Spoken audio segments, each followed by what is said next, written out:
like to learn to throw your voice, learn tap dancing, entertain your friends, laugh a minute, they'll send you 10,001 gags.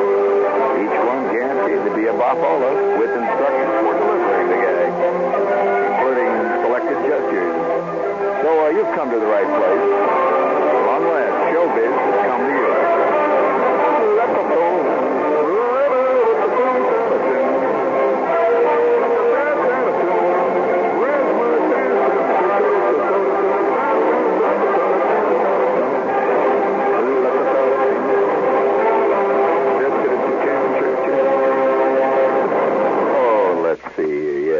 Television has become, works on a life of its own. Television, radio, the whole bit, has no relationship to the real world. For example, you take my own business here, radio. I've often said, in fact, the other night I did a show where I talked about when you work in showbiz, everything sort of melds into one big thing.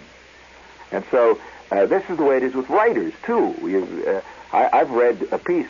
For example, the other day I was looking through a lot of stuff in my office. I came across a piece that I had written for the Village Voice some time ago, and I was amazed. I was fascinated. I didn't even remember. I didn't remember even writing one word of the thing. See, and it was like a whole new article. I thought to myself, reading it, I said, that guy's got a good idea there, whoever he is. And then I looked at the top, and there's the old byline. Say, well, I talked about this one night on the air. You might remember it.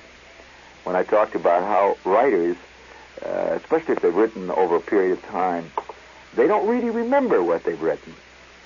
That would come as a terrible shock to somebody who's deeply involved with a book that some guy wrote, and the guy might have written it. Even after you write a book, maybe you don't know this, you write a book and you finish it.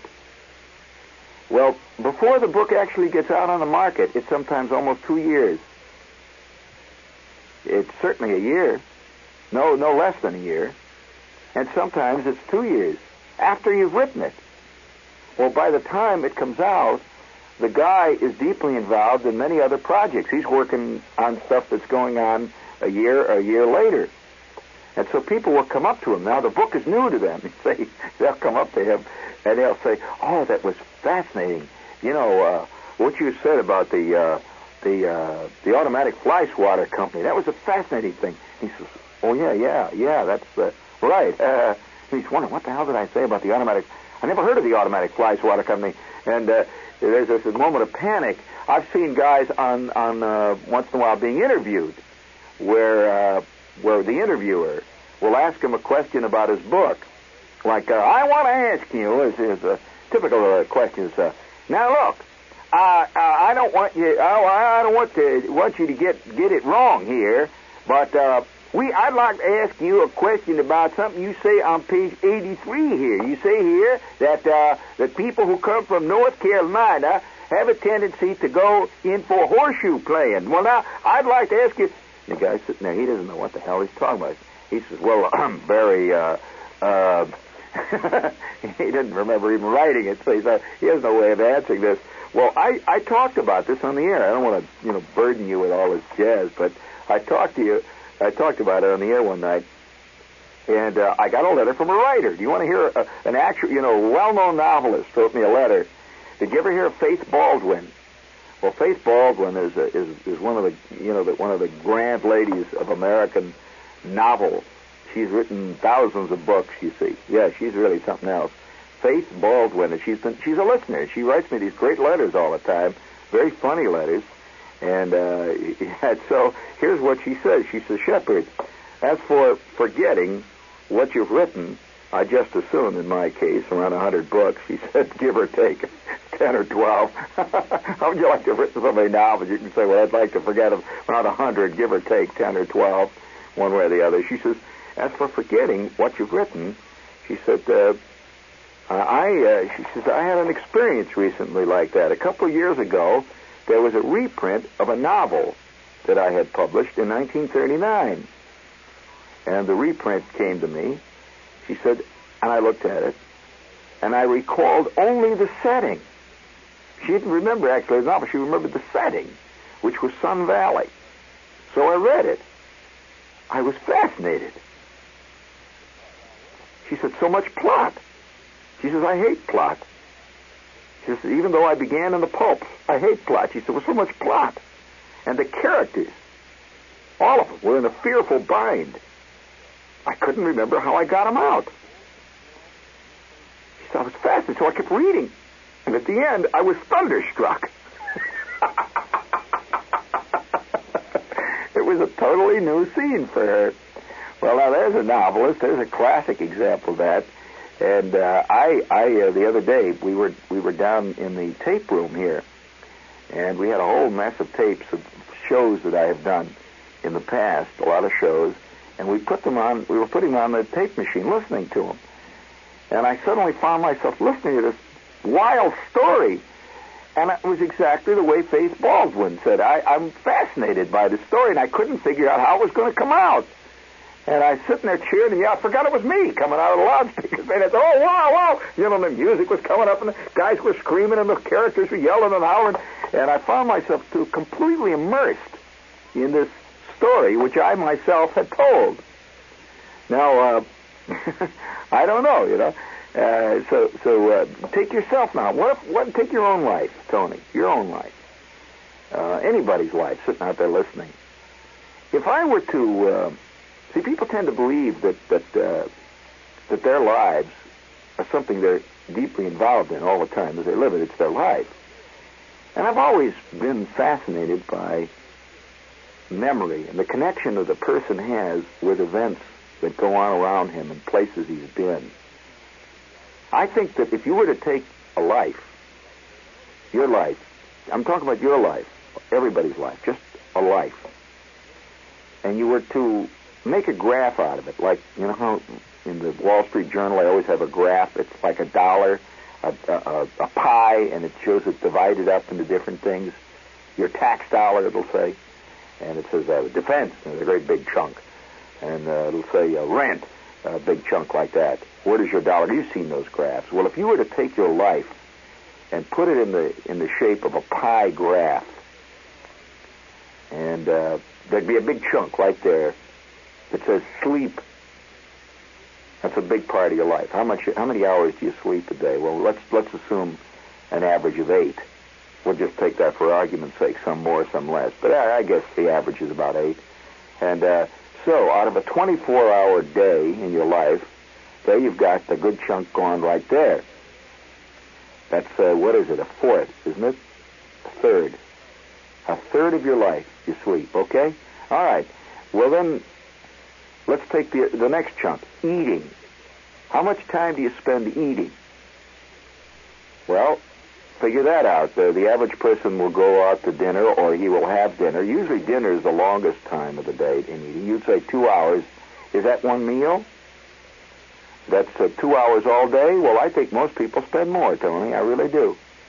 You may spend 2 hours, but I think the average person spends more. I suspect... that the average guy will spend possibly upwards of maybe close to 3 even eating. If you take breakfast, he may... a lot of people have breakfast. Now, maybe they spend 20 minutes over breakfast. Possibly. Lunch. Now, the average guy gets an hour off for lunch right there, an hour and a half sometimes. In some places, you don't take it, but I think most people do. So a guy goes out to lunch, and then he has dinner. So I would say that you spend, well, let's just for argument's sake say 2.5 hours a day eating. That's just eating. Well, okay. What about work? I mean, at work, the average guy would again spend another 8 hours. So ultimately, there's not much time that's really your time that isn't involved in eating or sleep. In other words, functional time. But no, I've been thinking about this. I've often thought about how your life is divided up into different sections. And now, the question is, this is the only reason I've been talking about this. Now I want you to listen. You can, all the rest of it you can throw out. But I want you to listen to this. If I were somehow able to magically, with some device, replay a day in your life for you, let's say on a film or something, and you're watching it, let's say out of 15 years ago, a day at random. Now, I'm not talking about some spectacularly memorable day, like, say, the day you graduated or something like that. Let's just take an average Tuesday of, let's say, 12 years ago or 15 years ago, depending on how old you are. And just take this day and put it on a playback machine, some kind of a machine like a Kinney projector or a film projector. You don't want to hear that, huh? Tony's already leaving. He doesn't want to hear about this at all. And you're sitting there, see, give me a little of that tremendous music, Tony. And I take you into the place, see. No, not that, Tony, the other one, the big important music. All right, now hold it there. And you're sitting there, see. And it starts to unreel.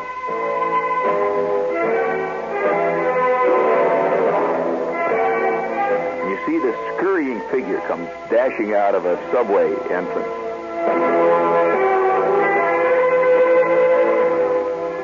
And there's a big crowd around him. You know, everybody's running out of the subway. It's about 8:12 a.m. And he scurries out of this crowd.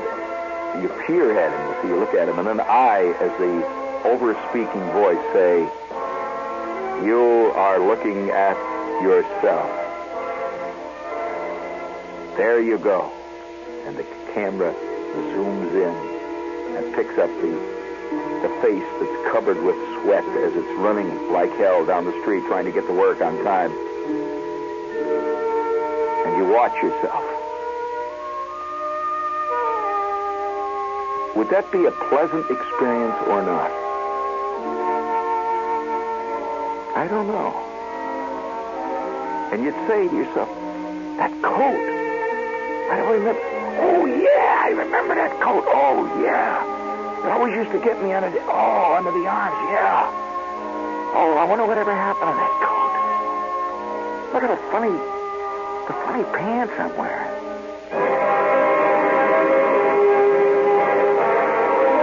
And now you're in the elevator. You're on your way up to the office. And you see a couple of people standing around in the elevator with you. You say, who's that? Oh, that guy, yeah, standing next to me. That's the guy that used to work he worked in the payroll division, that's right. For crying out loud, I wonder what happened to him. Oh, I remember hearing about what happened, yeah. He and his wife got divorced and what was that thing? Yeah, something about he got in trouble over in Jersey someplace, I think. Oh, yeah. For crying out loud. I haven't thought of him in a long time. And then the door opens, the elevator swings out, and now you're walking through the anteroom of the office. He said, oh, geez, yeah, that was before they decorated. Oh, for crying out loud, I forgot that. There's that girl. Oh, gee, you remember the time of the Christmas party with her? What was her name? Marcia, that's right. She was from Fordham Road. I remember, oh, boy, man, was I lucky that time. And now you walk past Marcia, and you notice that the bag of your pants, the bag in the back, hangs down kind of discouraging. You say, oh, crying out loud. Would you remember it? Would you be able to know what happened next? Would you recognize that day? And then you go out to lunch, and you're sitting in this place. You see it on the screen. You say, crying out for that place. I don't remember that place at all. Who the hell is that I'm having lunch with there? I have no idea who that is. Who's that person there? What am I talking about? I seem to be trying to sell him something or something. Can't remember. I can't remember. I can't remember it. And then there's that tiny figure scurrying back through the crowd with a slight rain beginning to fall from the Jersey skies. And that funny coat that always caught you under the arms. You are looking at your past, and you don't even remember it. How many people can't remember past last Wednesday? And even that's getting a little hazy. No past at all. And then you slowly begin to realize, I haven't lived at all. I have no past. After all, no past.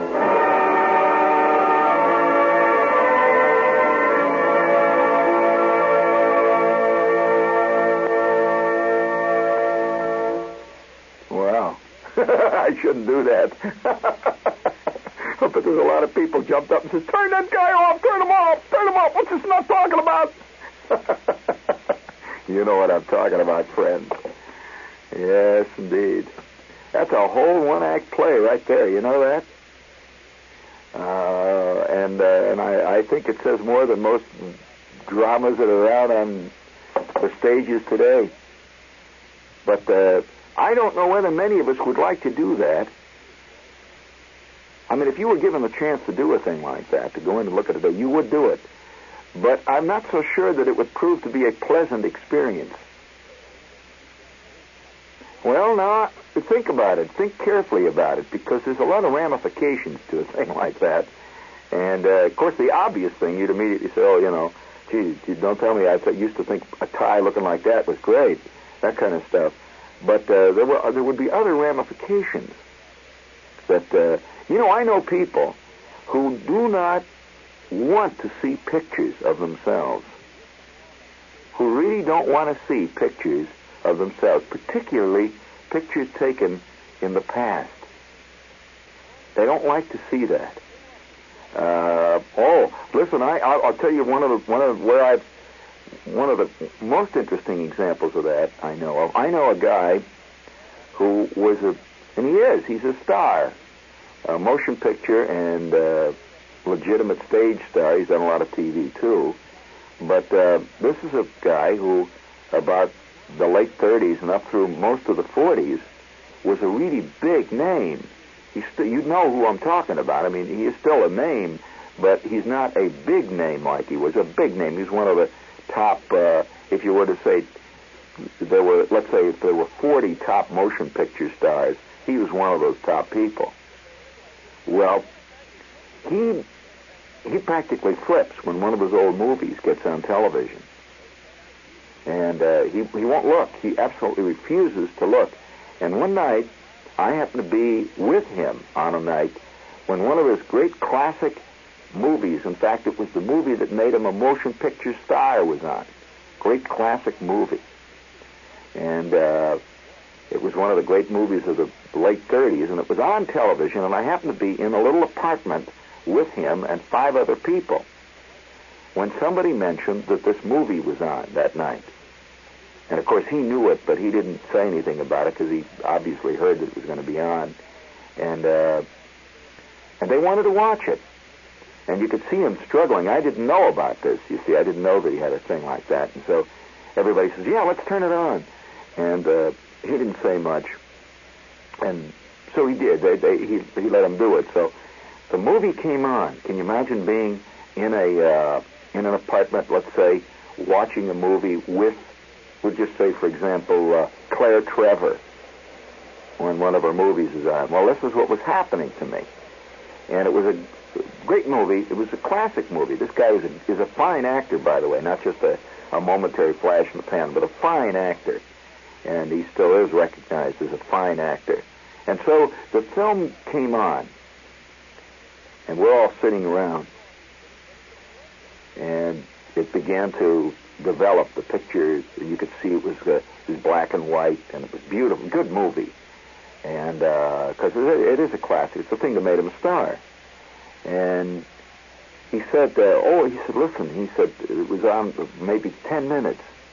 When he said, geez, I forgot I forgot my cigarettes. He says, just a minute, I have to get out and get some cigarettes. He never came back. He left, and he was gone. He just never, and nobody noticed it at first, see? And we're all sitting around eating popcorn and drinking whiskey sours and stuff, and the movie's on, and everybody's talking about it. And then, just about 10 minutes before the end of the picture, somebody mentioned, say, where is the... We realized he was gone. He didn't stay. And that was it. Well, now, now, a lot of people would assume that actors and actresses look at everything they do, wouldn't they? I mean, most people would assume that. Well, I don't. Notice the fact. You know that if I ever record a show for radio, we'll say, I never listen to it. It's a rare thing when I will listen to a show that I've done. That doesn't mean I don't like it. Don't assume that. And I want you to understand that this guy didn't look at the picture because he didn't like it. There's other things going. It's a strange feeling. Some like it, some don't. Now, some people, and this is not the majority, I think, some people will go 500 miles to see themselves, I'm talking about actors, go 500 miles to see themselves on the stage or on the screen or anything. You know, they want to see themselves. But there is a great body of performers who do not like to see what they've done after they've done it. I guess a lot of people don't know that the Cabot Show and the Carson Show, they're all taped earlier. They're not done live at the time, and they tape them usually maybe 3 or 4 hours, 2 or 3 hours before the actual airtime. So I was literally dragooned into watching myself that night on the Dick Cabot Show. And the people around me couldn't understand this because to them, the average guy, the idea of being on television was flippant. Oh, it's not, oh God, you hardly wait. And so watching this, I watched it. You find yourself becoming extremely technically critical of your work, too, when you watch these things. Now, so don't be so quick to say in your own life that you would love to see one day of your life, just a day at random, replayed. Well, now wait, that's not the same as being able to relive another day. Now, I must explain something to you. People, remember what I said. I didn't say relive another day. You wouldn't be. I'm saying, because it would be inevitable. You see, that's part of the bad part of it. that you know inevitably what will happen, or at least you suspect it. And so, if you could relive a day of your life, that's something else. But to replay a day of your life, now there's something else again. Now, I'm not talking about a major day in your life. I'm talking about a minor day, because actually those are the days of your life. That if you were to look at your life, let's take an age at random. Let's take a person of, let's say 40. We'll just take that at random. Well, out of this man's life, or this woman's life, how many days are really key days? I mean, when I say key days, are momentous days. In other words, the day you graduated, the day you went to this important funeral, or the day that you got married, or whatever it is that happened to you in your life that were momentous days. I would venture to say that out of his life, out of a man of 40, I doubt whether those days would total up to a month. Ultimately. Now, I'm not talking about days in which you had fun. No, I'm serious. I'm not talking about days that you enjoyed. You say, for example, you went to visit the Grand Canyon, or you went to a great party or something like that. I'm talking about momentous days.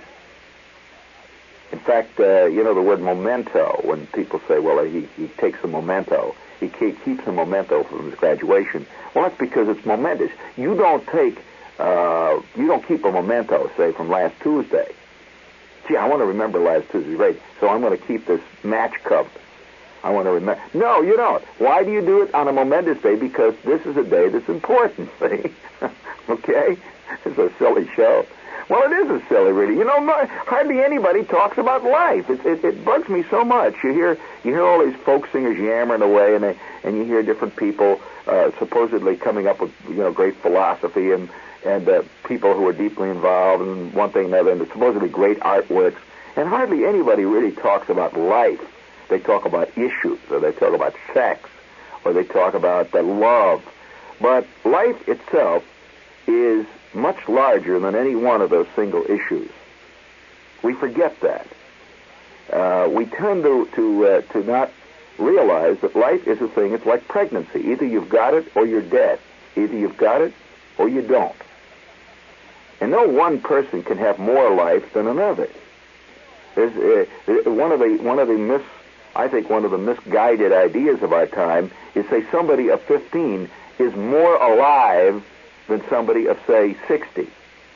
This is a biological, zoological absurdity. So a man of 60 is every bit as much alive as somebody of 15. Now his attitude, the inner thoughts, the inner life, the monologue that goes on in his mind all the time, remains fairly constant. From the time he is almost conscious, very early in his life, I don't remember being inside of my mind any different, really, than I am now. Do you think that your mind inside is much different? I mean, the inner you, the ultimate, the id, the ego, the inside you, the you, that's opposed and beyond your body, your corporeal body. Do you feel any different? It's even more subtle than feel. Is there a different you, really, than you can ever remember at the age of 10 or 12? No, I don't think so. Now, this is something we forget. That a man of 60 walking down the street is as much alive as the most totally involved hippie who's walking down the street. Now, we don't want to admit that in our time because we like to believe we put value judgments on life, usually based on chronological age. And so we tend to believe that a baby is pure. This is a great belief that everybody has. Flying again in the face of all known laws of the species, zoological, biological, Darwinian. If a man of 60 is capable of murder, so is a baby. He's just not able to pull it off. That's the only difference, really. Now, that's a very unpopular thing because we tend to believe today that all the things that are bad in a person are brought about by external forces called environment and or society. This is highly questionable. After all, society and environment are people.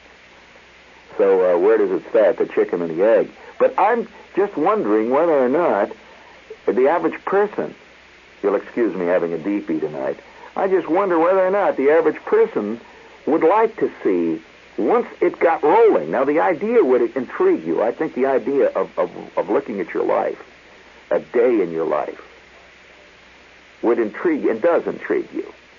Just hearing it intrigues you. I'm not so sure you would have the same feeling 15 minutes into it. In other words, the experience is different than the concept. The concept of seeing your life is not the same as seeing your life. And I'm just curious whether or not you would do it. After you start, would you continue to watch? Although I suspect that you couldn't tear yourself away ultimately. You'd have definite mixed emotions. Some people, I suspect, may even go into a form of hysteria watching themselves. Because there's a lot of things, the deep-seated fears that people have, and I'm talking about all people. Nobody's exempt from this. Ranging all the way from the most hip, the most with it, the most now, the youngest, the oldest, the green, the black, the yellow. One thing that man has, apparently, that sets him apart from other animals, he has a sense of the passage of time. Has a sense of the passage of time. Now that, I don't know at what point that developed in our evolution. When man was an amphibian, or when man was one of the lower primates, I suspect he didn't have that. Or maybe he might have even from the beginning had that grain in him. But at one point, there must have been a classic point when one caveman looked over at another, or maybe even came before the cave, when one creature looked over to the other and signified that it wasn't always like this, which means he suddenly became aware of the passage of time. Not just the passage of day, night, eat, day, night, eat. Now, do you know that they say that most animals tell time by their stomach? In other words, the only time that an animal knows the passage of time has passed, and he doesn't think in terms of time, he just thinks in terms of a pain. That he's either got this pain in his gut, which means eat, or he doesn't.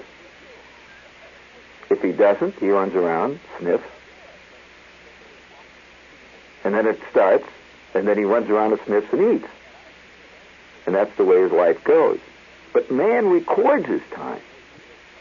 There's no any kind of evidence to prove that an animal ever has had the desire to write down what happened so that 10 years from now he can look back. Only man does that. Only man has the idea of history. And you know, one of the reasons why, have you noticed there's a big argument today in the world of history? There's two schools of thought about history now. One school is that history is history. You can only write down what happened.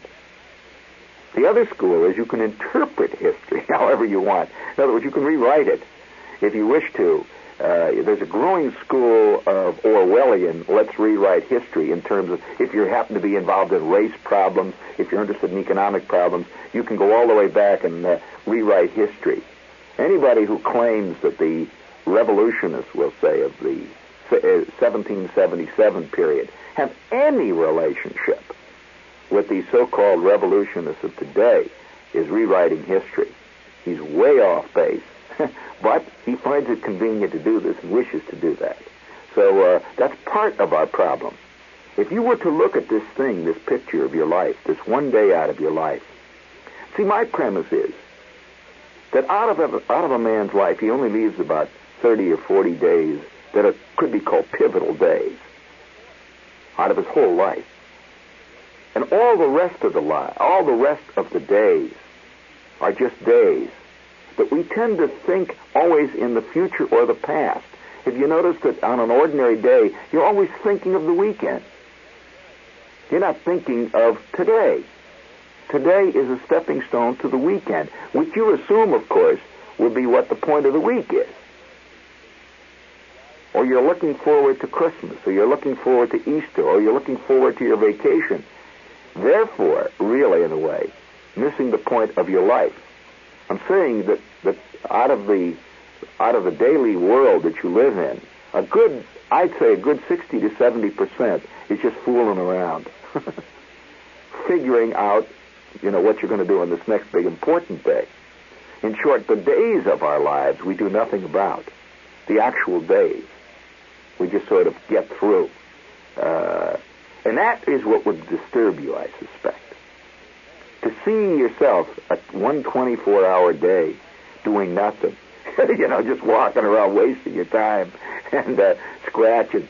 And how many, when you think of the number of unbelievably feckless things that you've wasted your days and your life on, the innumerable phone calls and meetings and sitting around with guys that you don't even remember. That's what your life is, though. So can you put it down or not? If you do, if you put it down, you're putting your life down. I'm not recommending anybody say, well, tomorrow morning wake up and be dynamic and only do important things. I'm saying that the life itself consists of unimportant millions of trivial things. That the time you're standing in line at the cleaners getting your clothes is as much a time of your life, if not more, than that great momentous day when you're about to graduate. That's what your life is made out of. It's a strange show here. Have you noticed that there are certain things we steer clear of in discussions, public discussions, in the endless crud that you hear on the endless panel shows? They're always discussing totally trivial things, ultimately trivial. You never see anybody sitting around on one of these so-called important shows discussing life. I mean, and the deep sense that almost all of us have way down inside, that it's slipping by. That's in capital letters. I know that everybody has that feeling. So don't write me a long letter and say, well, Mr. Shepard, you must be really unhappy. I don't feel that way. Yes, you do. Don't kid me. You're not kidding me. And you're not kidding yourself either, which is even more important. You can kid me all you want, but you're not fooling yourself. And I think that everybody, from kids, and I think one of the reasons why so many kids are unhappy is that kids, more than anybody else, has a sneaking knowledge of this. You did too. How many people remember when they were a kid and they felt that they never reached 21? They'd never lived to be 21. And if they did, they'd be blind. Then they'd be sorry, boy, I'll tell you. Yeah, you could just see it, Trey. Did I hear about somebody one time saying that his grandfather worked so hard, but he loved working so much that he put in his will that when he died, they were to have him cremated and they were to put his ashes in an hourglass, that he would continue to work even after he was dead.